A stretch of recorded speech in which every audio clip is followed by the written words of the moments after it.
ஓம் சாந்தி.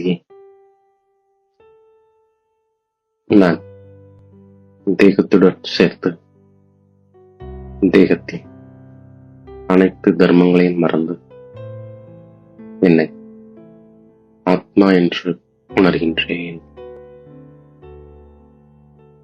நான் சக்திசாலியாவதற்காக இன்று பாப்தாதா கொடுத்த ஒவ்வொரு சோமானங்களை சிந்தனை செய்து பார்க்கின்றேன்.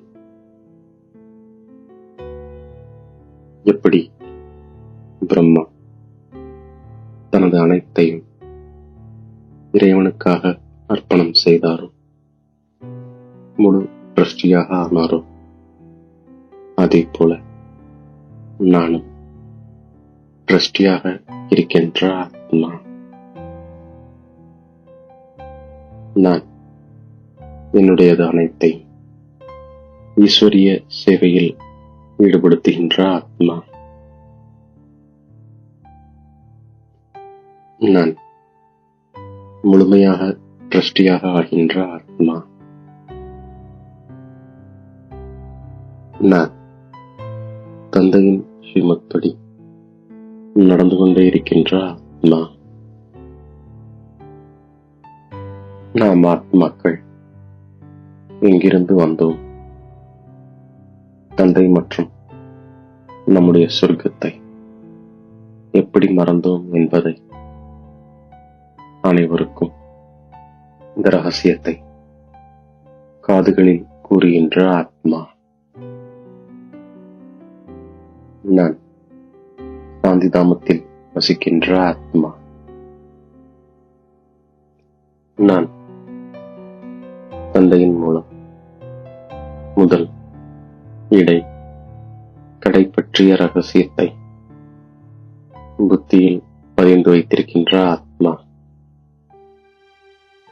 ஆத்மாவாகிய நான் நிராகாரியாக சாந்திதாமத்திலிருந்து இந்த சப்தமான தாமத்திற்கு வந்திருக்கின்ற ஆத்மா. நான் மூலவதனத்திலிருந்து சரீரம் தரித்து என்னுடைய பாகத்தை நடிக்க பேசும் தாமத்திற்கு வருகின்ற ஆத்மா. நான் என்னுடைய புத்தி யோகத்தை ஒரு தந்தையுடன் இணைத்திருக்கின்ற ஆத்மா. நான் தேகத்தில் அனைத்து தர்மங்களையும் விடுத்து என்னை ஆத்மா என்று புரிந்து தந்தையும் உணவு செய்து பதிப்பிலிருந்து சாதனமாகின்ற ஆத்மா.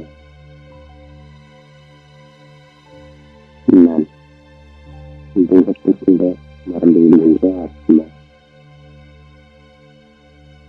நான் 21 குலத்திற்கு மேன்மையடைய செய்கின்ற ஆத்மா. நான் பாரதத்திற்கு மட்டுமல்ல, முழு உலகத்திற்கும் முன்னேற்றம் செய்து கொண்டிருக்கின்ற ஆத்மா. நான் சிவத்தந்தையின் குழந்தையாக இருக்கின்ற ஆத்மா. நான் தந்தை மூலம் பாவனமாகி நிர்வாண தாமத்திற்கு செல்கின்ற ஆத்மா. நான் தந்தை மூலமாக மீண்டும் வருங்கால தேவதையாக ஆகின்ற ஆத்மா. நான் தந்தையின் மூலமாக இந்த விகார கடலிலிருந்து பார்க்கடலுக்கு செல்கின்ற ஆத்மா. நான் 5 பூதங்களின் மீது வெற்றி அடைந்து உலகத்தின் மீது வெற்றி அடைகின்ற ஆத்மா. நான் இப்பொழுது நேர்மையற்ற நிலையிலிருந்து நேர்மையுடையவனாக ஆகின்ற ஆத்மா. நான் சம்பூர்ண நிர்விகாரியாக பூஜைக்குரியவனாக இருந்த ஆத்மா. நான் 21 பிறவிகள் வரை பூஜைக்குரியவனாக இருந்த ஆத்மா. நான் முழு உலகத்தின் சரித்திரம், பூகோளம், முதல் இடைக்கடை பற்றிய ரகசியத்தை தந்தையிடமிருந்து புரிந்து கொண்ட ஆத்மா. நான் இப்பொழுது சர்வகுண சம்பன்னமாக ஆகின்ற ஆத்மா. நான் விஷ்ணுபுரி செல்வதற்காக இங்கே தகுதியானவனாக ஆகின்ற ஆத்மா.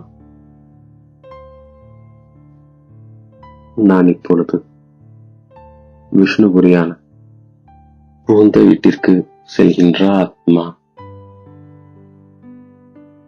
நான் காரியங்கள் செய்து கொண்டிருந்தால் மனதால் தந்தையை நினைவு செய்கின்ற ஆத்மா.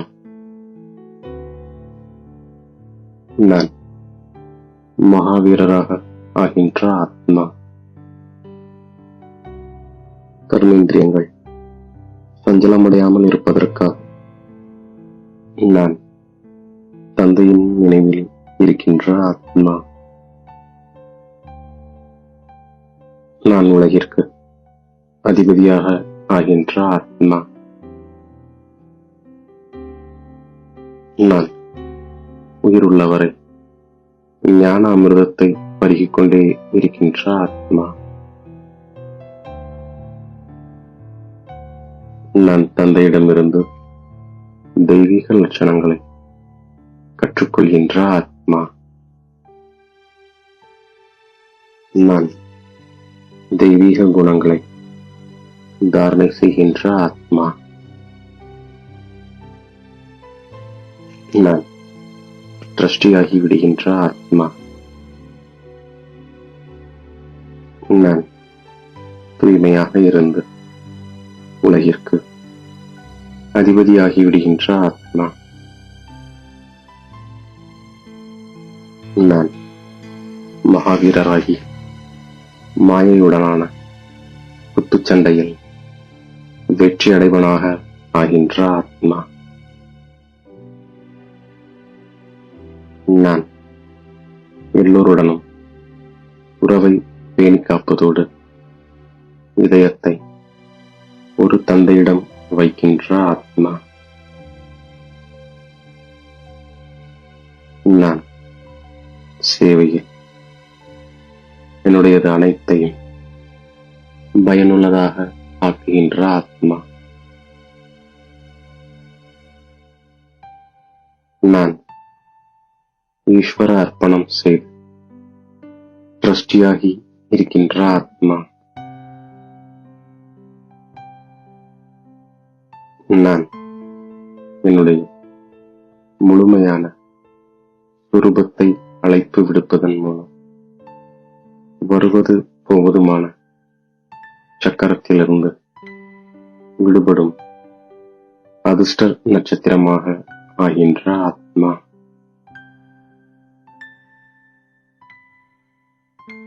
நான் இப்பொழுது என்னுடைய சம்பூர்ண நிலை மற்றும் சம்பூர்ண சுரூபத்தை அழைக்கின்ற ஆத்மா. நான் வீண் விஷயங்களிலிருந்து விடுபட்டு பிரகாசிக்கும் அதிர்ஷ்ட நட்சத்திரமாக ஆகிவிடுகின்ற ஆத்மா. நான் எந்த விக்னத்திற்கும் வசப்படாமல் வைரம் போன்று இருக்கின்ற ஆத்மா. நான் அபபவித்திரத்தாவின் விதையை கூட அழித்துவிட்டு சம்பூர்ண தூய்மையானவனாக ஆகின்ற ஆத்மா. நான் பவித்திரமாகவும் யோகியாகவும் ஆகின்ற ஆத்மா. நான் பவித்திர பவ யோகி பவ என்ற மகா மந்திரத்தின் மூலம் அனைத்து பொக்கிஷங்களின் அனுபவ உள்ளுணர்விற்கான சாவியை வைத்திருக்கின்ற ஆத்மா. இவ்வாறாக இன்று பாப்தாதா கொடுத்த ஒவ்வொரு சோமானங்களையும் நான் ஒவ்வொரு காரியத்திற்கேற்ப பயன்படுத்தி வெற்றி மூர்த்தியாக ஆகின்றேன். மேலும் தாயும் தந்தையுமாகி பாப்தாதாவிற்கு என்னுடைய கோடான கோடி நன்றியை மனதார சமர்ப்பிக்கின்றேன். ஓம் சாந்தி.